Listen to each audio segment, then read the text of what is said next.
যে বাক্যটি সেটি হলো মিনিয়ে পাভিয়েজলা। মিনিয়ে পাভিয়েজলা মানে আমি ভাগ্যবান। এখানে পাভিয়েজলা মানে ভাগ্যবান বোঝাই, আর মিনিয়ে মানে আমি। এখন বিষয় হচ্ছে আপনাদের মনে প্রশ্ন আসতে পারে এখানে মিনিয়ে না দিয়ে ইয়া দিলাম কেন? ঠিক আছে, মিনিয়ে না দিয়ে ইয়া দিলাম কেন? এটা হচ্ছে রিফ্লেক্সিভ ভার্ব।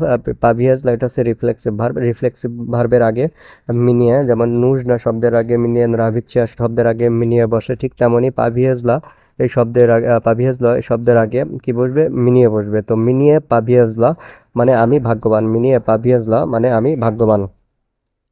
এতা মাইয়া মিয়েস্তা। এতা মায়া মিয়েস্তা মানে এটা আমার স্বপ্ন। এতা মায়া, তো এতা মানে এটা, এতা এতা মানে এটা, এতা মানে এটা, মাইয়া মাইয়া মাইয়া উচ্চারণটা কি হবে? মাইয়া। মিয়েস্তা, মিয়েস্তা মানে স্বপ্ন।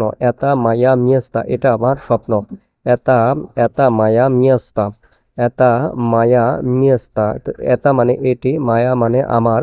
তো এখানে মই মানেও আমার হয়, আবার মায়া মানেও আমার হয়। মিয়েস্তা মানে স্বপ্ন। সিও পালু চিৎসা। সিও সিও পালু চিৎসা সবকিছু ঠিক হয়ে যাবে। সিও সিও পালু চিৎসা সবকিছু ঠিক হয়ে যাবে। সিও সিও সিও পালু চিৎসা। সিও পালু চিৎসা মানে সবকিছু ঠিকঠাক হয়ে যাবে। এখানে পালুসিল, পালুসিল মানে পাওয়া। ইsto স্কোলকা পালুসিল, তুমি কত পেয়েছো? তো সিও পালু চিৎসা সবকিছু ঠিক হয়ে যাবে। ইয়া আবিশায়ু মানে আমি প্রতিশ্রুতি দিচ্ছি। ইয়া আবিশায়ু, ইয়া আবিশায়ু, ইয়া আবিশায়ু, তো আবিশাত মানে প্রতিশ্রুতি দেওয়া বা প্রতিজ্ঞা দেওয়া বা ওয়াদা করা।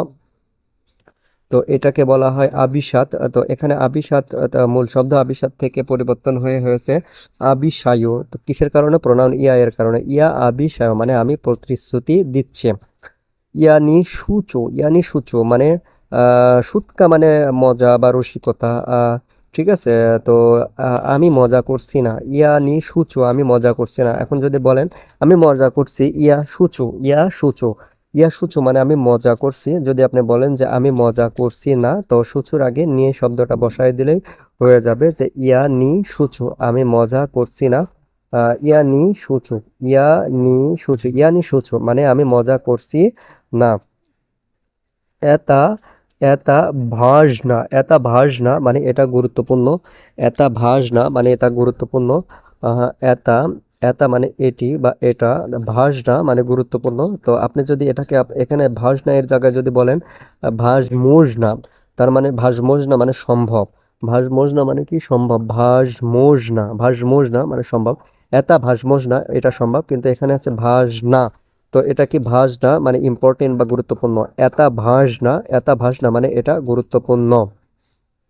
এটা লিওক্কা, এটা লিওক্কা, এটা লিওক্কা মানে এটা সহজ। এটা লিওক্কা, এটা লিওক্কা, লিওক্কা মানে সহজ। লিওক্কা মানে কি? সহজ। লিওক্কা, লিওক্কা, লিওক্কা মানে সহজ। তো এটা এটা লিওক্কা, এটা লিওক্কা, এটা লিওক্কা, এটা লিওক্কা মানে কি? এটি সহজ। এটা এটা লিওক্কা, লিওক্কা, লিওক্কা, লিওক্কা মানে সহজ। এটা লিওক্কা, এটা লিওক্কা, আমার সাথে সাথে বলেন এটা লিওক্কা। এটা ত্রুদনা, এটা ত্রুদনা মানে এটা কঠিন। তো লিওক্কা, লিওক্কা মানে সহজ, লিওক্কা মানে সহজ। আর ত্রুদনা, ত্রুদনা মানে কঠিন। এটা ত্রুদনা, এটা এটা ত্রুদনা, এটা ত্রুদনা, ত্রুদনা, ত্রুদনা মানে কি? কঠিন। তাহলে ত্রুদনা মানে কঠিন, আর লিওক্কা মানে সহজ। লিওক্কা মানে সহজ, আর ত্রুদনা মানে কঠিন। এটা ত্রুদনা এটা কঠিন। ইয়া সাগলাসেন, সাগলাসেন মানে সাগলাসেন মানে রাজি হওয়া। তো ইয়া সাগলাসেন আমি একমত বা আমি রাজি। ঠিক আছে, তো আমরা ইংরেজিতে যেটাকে বলে যে আই অ্যাগ্রি মানে আমি রাজি। অ্যাগ্রি মানে কি? রাজি। অ্যাগ্রি মানে রাজি বা একমত। ঠিক রাশিয়ান ভাষায় এটাকে অ্যাগ্রি এর অনুরূপ যে শব্দ সেটি হচ্ছে সাগলাসেন। সাগলাসেন মানে একমত বা রাজি। তো আমি রাজি, ইয়া সাগলাসেন, ইয়া সাগলাসেন মানে আমি রাজি। ইয়া নিপ্রাথিপ, ইয়া নিপ্রাথিপ মানে আমার আপত্তি নাই। আসলে প্রতীপ, প্রতীপ শব্দটা হচ্ছে প্রতীপ, প্রতীপ, প্রতীপ শব্দটা হচ্ছে এটার মানে হচ্ছে বিপরীত। ঠিক আছে, তো ইয়া নিপ্রাথিপ, ইয়া নিপ্রাথিপ যখন বলবেন তখন আপনি বলবেন যে আমার আপত্তি নাই, আমার কোনো আপত্তি নাই। উমনিয়া নিয়ত প্রবলেম আমার কোনো সমস্যা নাই। তো তো এটাকে আপনি এভাবেও বলতে পারেন ইয়ানি প্রতীপ, ইয়ানি প্রতীপ, ইয়ানি প্রতীপ, ইয়ানি প্রতীপ মানে আমার আপত্তি নেই। ইয়ানি প্রতীপ আমার আপত্তি নেই। তো ভিউয়ার্স, আজকের মতো এ পর্যন্ত। ভিডিওটি ভালো লেগে থাকলে চ্যানেলটিকে সাবস্ক্রাইব করবেন, লাইক দিয়ে পাশে থাকবেন। ফেসবুক থেকে দেখে থাকলে ফলো করবেন এবং রেটিং ভিউতে স্টার দিবেন। তো সবাই ভালো থাকবেন আর সুস্থ থাকবেন। আল্লাহ হাফেজ।